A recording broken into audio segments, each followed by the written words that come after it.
சஹீஹ் புகாரில வருது, பனு இஸ்ராயல்கள்ல ஜுரைஜ் என்று ஒரு ஆபித் பெரிய வணக்கசாலி இருந்தார். அவர் தன்னுடைய வணக்க ஸ்தலத்தை விட்டு வெளியே வரவே மாட்டார், உள்ளே தான் இருப்பார். ஒரு நாள் அவருடைய அம்மா ஜுரைஜ்னு கூப்பிடுது. அவர் தொழுதுட்டு இருக்கிறார். என்னடா செய்யறது, தொழுகிறதா அம்மா கூப்பிட்றத கேட்கிறதா, தொழுகிறதா தாய் கூப்பிட்றத கேட்கிறதான்னு குழப்பம். அந்த அம்மா ரெண்டாவது இடையும் கூப்பிடுது, அவர் குழப்பம், மனக்குழப்பம், தொழுகை விடுறதா இல்லையா. மூணாவது இடையும் கூப்பிடுது. அந்த அம்மாவுக்கு ஒரு கோபம் வந்துருச்சு, நான் கூப்பிட்டு என்னன்னு கேட்கலையே. உடனே அந்த அம்மா ஒரு துவா செஞ்சிருது. அந்த துவாலையும் கெட்ட துவா தான், வார்த்தையை கொஞ்சம் கவனமாக பயன்படுத்தி விடுகிறது. ஜுரைஜ், நான் அழைத்து நீ வரல, நீ கெட்ட பெண்கள் முகத்தில் முழிக்காமல் மரணிக்க மாட்டாய். அவர் மடத்திலே இருக்கிறவர், வெளியே வரமாட்டார். வெளியே வந்தால் தானே பெண்களை பார்க்கறது. அந்த அம்மா என்ன சொல்லிடுச்சு, நீ கெட்ட பெண்கள் முகத்தில் முழிக்காமல் நீ மூத்தாக மாட்டாய் அப்படின்னு சொல்லிடுச்சு. ஆனால் அந்த அம்மா அந்த நேரத்தில் நம்ம சொல்லக்கூடிய வார்த்தைகள் கவனமாக இருக்கணும். நீ தப்பு செய்வேன்னு சொல்லலை, கெட்ட பெண்கள் முகத்தில் நீ முழிப்பேன்னு சொல்லிட்டு அந்த அம்மா போயிடுச்சு. இதுக்கிடையில் அந்த அம்மாவுடைய அந்த துவா என்ன ஆகிப்போச்சு, கபூல் ஆகிப்போச்சு. ஒரு பெண்மணி தவறான நடத்தையுள்ள பெண்மணி இந்த ஆபித் வணக்கசாலியை தன்னுடைய தவறுக்கு இணங்குமாறு அழைக்கிறார். அவர் மறுத்துட்டார். அந்த அம்மா என்ன செய்து, ஒரு ஆட்டினிடையனோடு தவறாக நடந்து அந்த அம்மா கர்ப்பமாயிடுது. கர்ப்பமான பிறகு ஊர் மக்களை எல்லாம் கூப்பிட்டு சொல்லுது, என்னுடைய கர்ப்பத்துக்கு காரணம் இந்த மடத்தில் வணங்கிட்டு இருக்கிறாரே ஜுரைஜ் அவர் தான் சொல்லி. மக்கள் எல்லாம், ஜுரைஜா, அவர் நல்ல மனுஷனாச்சு, அந்தாலா இப்படி பண்ணிட்டாரு. மக்கள் எல்லாம் அவசரப்பட்டு அவருடைய அந்த மடத்தை வழிபாட்டு தலத்தை இடித்து அவரை எல்லாம் கைது பண்ணி மன்னனுக்கு முன்னால் கொண்டு வர்றாங்க. இப்போ இந்த விபச்சாரி பெண்ணும் என்ன செய்றா இருக்கிறா.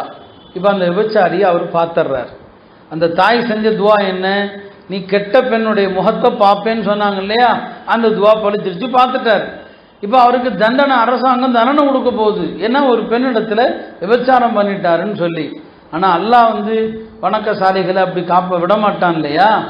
அவர் சொன்னார், இந்த கர்ப்பத்துக்கு நான் காரணம் இல்லை, பிறந்திருக்கிற அந்த குழந்தைகிட்ட கேளுங்க, அந்த குழந்தை சாட்சி சொல்லும்னு சொல்லி. அந்த குழந்தைகிட்ட எப்படி கேட்கறது, அந்த குழந்தை பேசிச்சு, இல்லை இந்த கர்ப்பத்துக்கு இவர் காரணம் இல்லை, ஒரு ஆட்டடையினை காட்டி அவன் தான் காரணம்னு சொல்லி. இப்போ மக்கள் எல்லாம் அந்த ஆபிதத்தில் மன்னிப்பு கேட்டாங்க. உங்களுக்கு தங்கத்தாலேயே மடத்தை கட்டித்தரோன்னு சொன்னாங்க.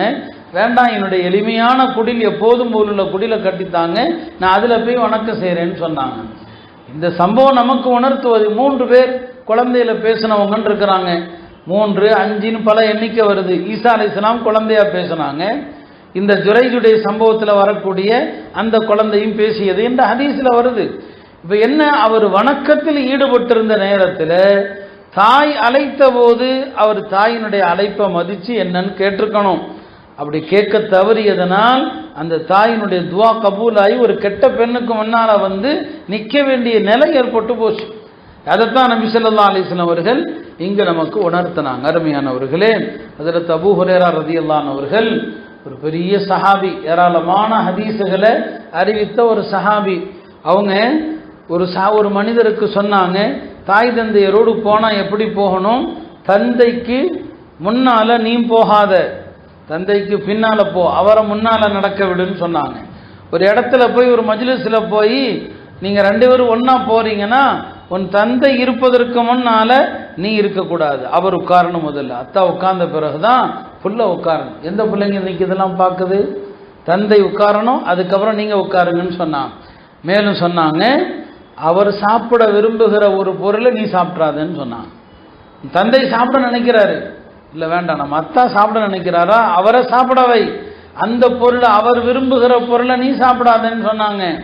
மேலும் சொன்னாங்க, பெற்றோரை ஓரக்கண்ணால் பார்க்கக்கூடாது, ஓரக்கண்ணால் பார்க்கறது இழிவு அது இல்லையா. நம்ம எந்த பொருளை துச்சமாக இழிவாக நினைக்கிறோமோ அதைத்தான் இப்படி ஓரக்கண்ணால் பார்ப்போம் இல்லையா. தாய் தந்தையரை இப்படி ஓரக்கண்ணால் பார்த்து அவர்களை நீ இழிவுபடுத்தாதேன்னு சொன்னாங்க. மேலும் கடைசியாக சொன்னாங்க, அபூ ஹுரைரா, உன் பெற்றோர் உறங்காமல் இரவில் நீ உறங்கி விடாதேன்னு சொன்னாங்க. தாய் தந்தையர் தூங்கிட்டாங்களா, அவங்க படுத்துட்டாங்களா, அவங்களுக்கு ஏதாவது ஹிதமத் இருக்குதா, அவங்களுக்கு ஏதாவது தண்ணி ஏதாவது வேணுமா, இரவு நேரத்தில் அவங்களுக்கு ஏதாவது மருந்து மாத்திரைகள் எடுத்து கொடுக்கணுமா, அவங்க தூங்கின பிறகு நீங்கள் உறங்க செல்லுங்கள் என்று சொன்னாங்க. அவங்க தன்னுடைய மேலும் சொன்னாங்க, உன்னுடைய தந்தையினுடைய பெயரை சொல்லி கூப்பிடாதேன்னு சொன்னாங்க. அத்தா பெயரை சொல்லி அழைக்க வேண்டாம் என்று சொன்னாங்க.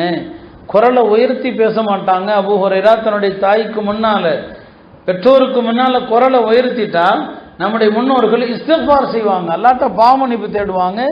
என்ன காரணம்னு கேட்டால், இல்லை நான் குரலை உயர்த்திட்டேன் என்னுடைய தாய் தந்தைக்கு முன்னாலேன்னு சொல்லுவாங்க.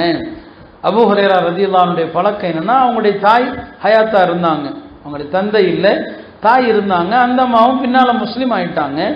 அபூ ஹுரைரா ரலியல்லாஹு அன்ஹுடைய பழக்கம் என்னன்னா, எப்போ வீட்டை விட்டு வெளியே போனாலும், வெளியே போகிற நேரத்திலையும் சரி, வீட்டுக்குள்ள வரும்போதும் சரி, தன்னுடைய தாயை பார்த்து 3 தடவை சொல்லுவாங்க, அஸ்ஸலாமு அலைக், என்னுடைய அருமை தாய் அவர்களே உங்களுக்கு சலாம் உண்டாகட்டும், அல்லாஹ் உங்களுக்கு கருணை காட்டட்டும், சிறுபிராயத்தில் என்னை அன்போடு நீங்கள் வளர்த்தீர்களே அதற்காக அல்லாஹ் உங்களுக்கு கருணை காட்டட்டும், நான் பெரியவனான பிறகு என் மீது எவ்வளோ பாசம் வச்சிருக்கீங்களே அதற்கு அல்லாஹ் கருணை காட்டட்டும் என்று இப்படி சொல்லிட்டு தான் வீட்டுக்குள்ளே வருவாங்க, சொல்லிட்டு தான் வெளியே போவாங்க.